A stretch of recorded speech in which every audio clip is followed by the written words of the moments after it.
some of the truth about some of this stuff.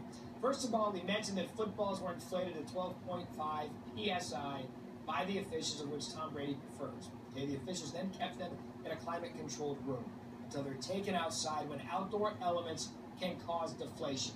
Is this possible? Is this true that once they go from a climate-controlled environment into the Foxborough element, is it possible for this to happen like Belichick explains today?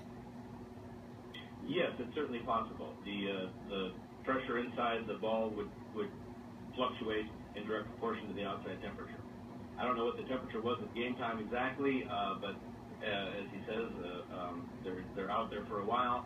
It was also wet and rainy, and the moisture on the outside of the football can lower the surface temperature of the football a bit more than the actual air temperature. All right, one of the analogies he used, Kyle, that I found interesting is he had talked about your car being parked outside during winter weather. You get in your car, and then your tire pressure, when you get into the car, dings and says, hey, your tire pressure is low.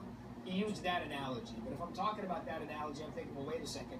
Your car's outdoors all night. These footballs, perhaps from the time they were in a climate-controlled environment to the time this was discovered at halftime, let's call it 2 hours, 2.5 hours. How much air can be deflated in those type of elements to cause this type of explanation? Well, of course, it depends on the volume of the ball or whatever kind of object it is. But for a football, it'd probably take about half an hour or so for it to become acclimated to the outside air temperature. And when you talk about these footballs, and explain for the viewers at home, we keep using this term PSI. Can you explain what that means to the viewers so everyone's on the same vernacular of what we've been talking about now for a week? Yeah, it's pounds per square inch, so it's the thing that your tire gauge or a ball gauge measures. And did you ever think you would be on SportsCenter over the course of the last week talking about PSI when it relates to footballs and the New England Patriots? I really did not know. And just based on what you've heard from Coach Belichick, do you believe what he's saying? Do you buy his story? Well, I mean, there's certainly a lot of questions. I mean, I don't know where the Colts balls got inflated or why they may or may not have been affected. I don't know.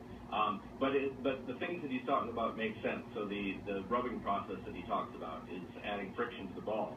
And it's the same reason why your tires, even if they're a little low on a cold morning, you drive for a little while, friction increases, the pressure in your tires goes up because of the air inside gets warmer from friction.